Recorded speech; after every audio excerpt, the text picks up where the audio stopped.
Healing Chocolate Matcha, but with olive leaf instead. First, we need the matcha.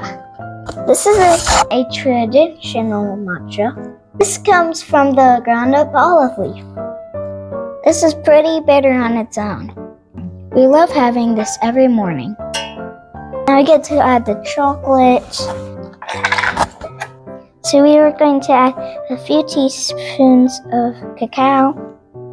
This is gonna be for 2 people. Now we're adding 5 medjool dates. This makes it sweet without added sugars. 3 big spoonfuls of hemp seeds. Great omega-3.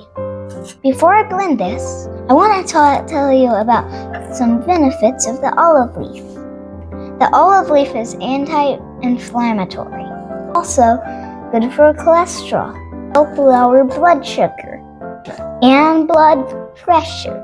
It's science. It's also antiviral and antibacterial and can stop cancer cell growth. These are very good reasons of having olive leaf every single day. Add the hot water. Carefully pour it. Nice and frothy. Now we're gonna test it. Nice and yummy. This is our favorite drink as a family. I suggest you try it too.